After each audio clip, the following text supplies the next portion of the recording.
आर्थिक रूप से पिछड़ों के लिए आरक्षण पर आरजेडी ने विरोध किया था, लेकिन पार्टी के वरिष्ठ नेता रघुवंश प्रसाद सिंह ने पार्टी को फिर से विचार करने की सलाह दी है। ऐसे में विरोधियों को हमला करने का मौका मिल गया है। वहीं एनडीए जल्द ही इसे लागू कराकर फायदा उठाने की फिराक में है। देखिए ये रिपोर्ट। सवर्ण आरक्षण पर आरजेडी में दो फाड़। रघुवंश की नसीहत ने बढ़ाई परेशानी। पार्टी के स्टैंड पर होगा पुनर्विचार।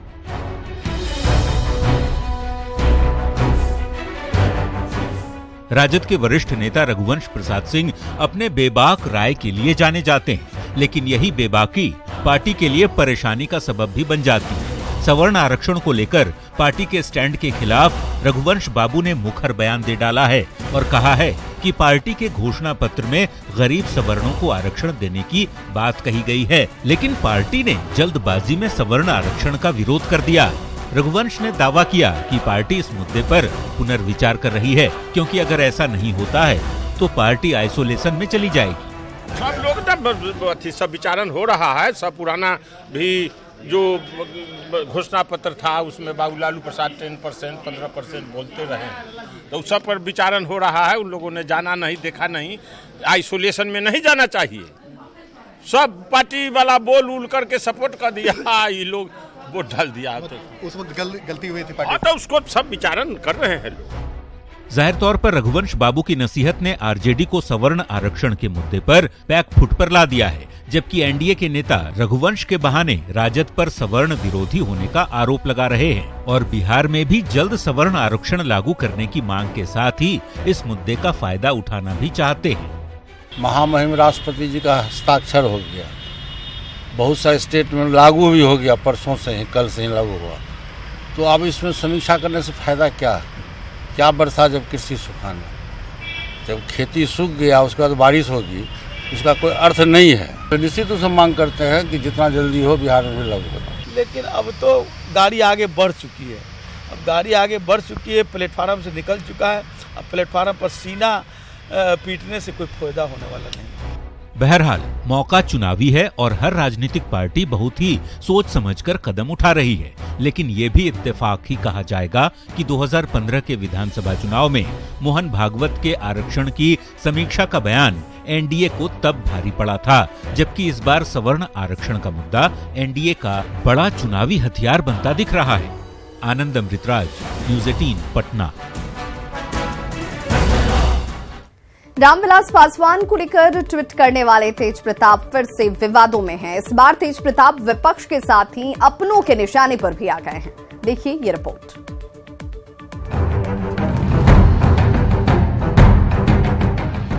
तेज प्रताप के इस विवादित ट्वीट के साथ शेयर की गई तस्वीर को लेकर बिहार में सियासत उबाल पर है। इस तस्वीर में उनकी मां राबड़ी देवी दुर्गा बनी है और वे खुद उनका वाहन शेर बने हैं। एलजेपी अध्यक्ष रामविलास पासवान को महिषासुर के रूप में दिखाया गया है। यही नहीं, उन्होंने एनडीए को भी दुर्योधन करार दिया है। और इस तरीके से अब शब्द मेरे माता के खिलाफ उन्होंने जो बोलने का काम किया है, इसके लिए हम उनका घेराव भी करने का काम करेंगे। और इस तरीके का अब शब्द एक महिला के लिए नहीं बोलना चाहिए था। हाँ, वो तो है ही, दुर्योधन है ही, उसमें कोई दो मत नहीं है। वो इस तरीके की घिनौना हरकत ना करें। वो सीनियर नेता हैं, हम उनका रिस्पेक्ट भी करते हैं, लेकिन इस तरीके का काम नहीं करें। वो क्या घुस रहे हैं मेरे घर में, हम उनके घर में घुसने गए हैं या उनके बारे में हम कुछ बोले हैं अब शब्द भी। तेज प्रताप के बयान पर एलजेपी के प्रदेश अध्यक्ष पशुपति कुमार पारस ने कड़ी प्रतिक्रिया दी है। साथ ही उन्होंने संसदीय मर्यादा का ख्याल रखने की नसीहत भी दी है। घटिया राजनीति है, हम इसको घटिया राजनीति मानते हैं। और राजनीति में मतभेद होता है, बहुत से दल के लोग हैं, बहुत सा मतभेद होता है, लेकिन मतभेद होना चाहिए संसदीय मर्यादा को रखते हुए, इसलिए हम इसकी निंदा करते हैं। तेज प्रताप के विवादित ट्वीट को आरजेडी उपाध्यक्ष रघुवंश प्रसाद सिंह ने भी गलत बताया है। गलत एकदम गलत। कुछ बना देगा, कार्टूनिस्ट लोग हुए हैं, सब गलत है। मत भिन्नता है, विभिन्न धारा में लोग चल रहे हैं, कब फिर साथ होंगे, इसलिए ऐसा नहीं कुछ कहना या बोलना चाहिए या दिखाना चाहिए जिससे लोग को बीच में व्यक्तिगत मनमुटाव हो। तेज प्रताप के ट्वीट को भले ही उनकी पार्टी के नेता गलत बता रहे हैं, लेकिन महागठबंधन में शामिल कांग्रेस उनके समर्थन में उतर आई है। कि अपने माँ को दुर्गा के समान वो दर्जा दे रहे हैं, ये बड़ी बात है। हर बेटा को अपने माँ को दुर्गा का ही इज्जत करना चाहिए, उसी प्रकार से सम्मान देना चाहिए। और रामविलास जी के बारे में तो सबको पता है कि वो महिषासुर है, कभी भस्मासुर हो जाते हैं। इस बार उनका सारा राजनीतिक ज्ञान, राजनीति विज्ञान और मौसम विज्ञान तीनों पे उनको बुरा असर पड़ेगा। आरजेडी पर तंज कसते हुए बिना नाम लिए अंगूठा छाप को सीएम बनाने की बात कही थी, जिस पर तेज प्रताप ने पलटवार किया है। लेकिन क्या एक दूसरे पर राजनीतिक वार करने के फेर में राजनेताओं का जुबान फिसलना सही है, जिससे भाषा की मर्यादा तार तार हो जाए? न्यूज़ 18 के लिए पटना से अमित सिंह और रवि एस नारायण के साथ आनंद अमृतराज की रिपोर्ट। बाहुबली विधायक अनंत सिंह मुंगेर लोकसभा सीट से चुनाव लड़ेंगे। पटना आवास पर पहुंचे समर्थकों ने भी उनसे चुनाव लड़ने की अपील की। अनंत ने यह दावा किया कि वे कांग्रेस के टिकट पर उम्मीदवार होंगे। देखिए हमारी यह खास रिपोर्ट। मुंगेर सीट से ताल ठोकेंगे बाहुबली। हम लोग जाएंगे अंतिम तक, जहां तक छोड़ है हम लोग के वहां तक घूमेंगे। जनता का मैसेज जाएगा, अनंत सिंह लड़ेंगे। कांग्रेस के टिकट पर लड़ेंगे चुनाव। टिकट हमको कांग्रेस से फाइनल है। मुंगेर के जनता के यही कहेंगे कि हमको क्या को वोट दीजिए, हम सेवा करेंगे, मेहनत करेंगे, काम करेंगे, हम हरदम मिलेंगे। ललन से मुकाबला नहीं मानते अनंत। मोकामा के विधायक अनंत सिंह ने एक बार फिर से मुंगेर सीट से लोकसभा चुनाव लड़ने की घोषणा की। पटना आवास पर न्यूज़ 18 से बातचीत में अनंत सिंह ने दावा किया कि कांग्रेस से उनका टिकट फाइनल हो चुका है और 18 जनवरी को मुंगेर में वो रोड शो करेंगे, जबकि गांधी मैदान में होने वाली राहुल गांधी की रैली में भी वो समर्थकों के साथ शिरकत करेंगे। वहां तक घूमेंगे, जनता का मैसेज जाएगा, अनंत सिंह लड़ेंगे। टिकट हमको कांग्रेस से फाइनल है। 3 तारीख को 3 फरवरी को जब यहाँ पर राहुल गांधी आ रहे हैं, तब आप जो उस रैली में शामिल होइएगा तो किस तरह से जाएंगे? वो जनता के लिए गांधी मैदान में जाएंगे। बग्घी वगैरह पे जाएंगे? नहीं, बग्घी पर नहीं जाएंगे। जैसे जाते हैं वैसे? हाँ, जैसे जाएंगे, जनता के साथ साथ जाएंगे। चुनाव में जीत को लेकर अनंत सिंह आश्वस्त भी दिख रहे हैं और इलाके के विकास के लिए मेहनत के साथ ही जनता की सेवा करने का वादा भी कर रहे हैं। मुंगेर के जनता के यही कहेंगे कि हमको क्या को वोट दीजिए, हम सेवा करेंगे, मेहनत करेंगे, काम करेंगे, हम हरदम मिलेंगे। ये नहीं होगा कि ये मिलने के लिए पटना या घुड़ के चल गए, भेंट हमरा नहीं हुआ, ऐसा कभी नहीं होगा। वैसे जेडीयू के संभावित उम्मीदवार ललन सिंह की दावेदारी पर चुटकी लेने से भी अनंत नहीं चुके। कहा, ललन बाबू ने कौन सा काम किया है जो जनता उन्हें वोट देगी? क्या 15 पर गाड़ी चलाते हैं, 15 की स्पीड में 2 आदमी खड़ा भी कर है तो ताकते तो प्रणाम करे। ऐसे करके जैसा फायदा जनता का नहीं हुआ। और जनता कोई ललन बाबू का मिलवे नहीं किया, डेरा देखवे नहीं किया है। 10 गो ठेकेदार देखा है और 10 गो अवसर का बाद देखा है, कोई नहीं देखा है। वहीं अनंत सिंह के ताल ठोकते ही मुंगेर से उनके समर्थक पटना स्थित उनके आवास पर जुटने लगे हैं और अनंत सिंह पर इस सीट से लड़ने का दबाव भी बना रहे हैं। चुनाव जीतेंगे। क्यों जीतेंगे? अच्छा काम करते हैं जनता में, सब जनता से मिलते हैं। ललन सिंह 5 साल में तो कभी 10 किए हैं, उनको तो 6 भी देखना जनता के पाप है। तो अनंत सिंह ने मुंगेर सीट से ताल ठोक दी है। 18 जनवरी को वे मुंगेर में रोड शो के जरिए शक्ति प्रदर्शन भी करेंगे। कांग्रेस के टिकट पर लड़ने के उनके दावे में कितना दम है ये तो वक्त ही बताएगा, लेकिन लोकसभा चुनाव में सीटों के पेंच के बीच अपनी मनपसंद सीट की दावेदारी जताकर अनंत सिंह ने महागठबंधन के लिए प्रेशर जरूर बना दिया है। न्यूज़ 18 के लिए पटना से नीलकमल की रिपोर्ट। आगामी लोकसभा चुनाव की तैयारी की समीक्षा के लिए चुनाव आयोग की टीम का 2 दिवसीय पटना दौरा कल से शुरू होगा। इस 2 दिन के दौरे में आयोग राज्य के सभी मान्यता प्राप्त राजनीतिक दलों, सभी डीएम, एसपी, मुख्य सचिव, डीजीपी, इनकम टैक्स, एक्साइज, परिवहन, वाणिज्य कर, राज्य के लीड बैंक समेत अन्य अधिकारियों के साथ 2 दिनों तक बैठक करेंगे। दूसरे दिन प्रेस वार्ता के साथ ही आयोग की टीम दिल्ली वापस लौट जाएगी।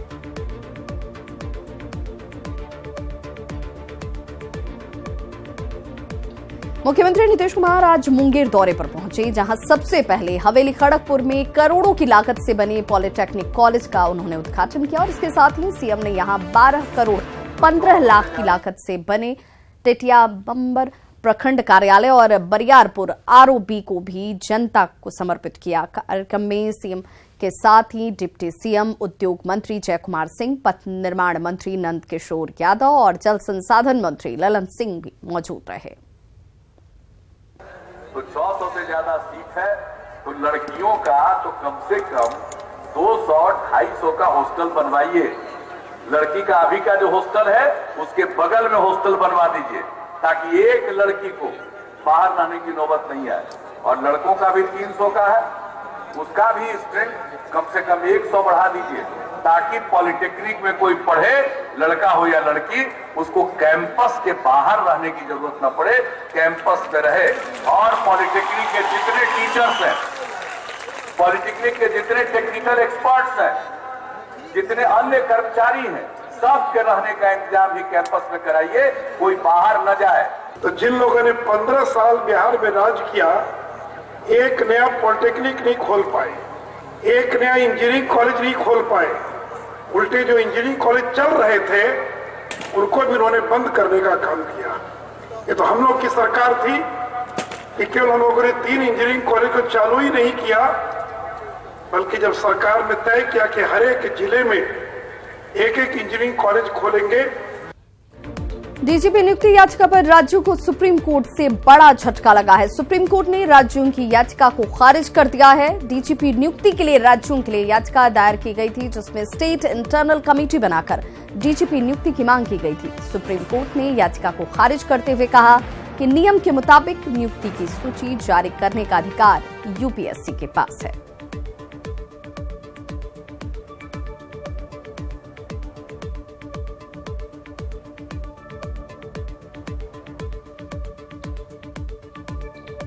राजधानी की कानून व्यवस्था एक बार फिर से सवालों के घेरे में आ गई है। दरअसल मंगलवार की रात अपराधियों ने पटना शहर के 4 एटीएम पर एक साथ धावा बोलकर लाखों रुपए उड़ा लिए और पुलिस मीटिंग ही करती रह गई।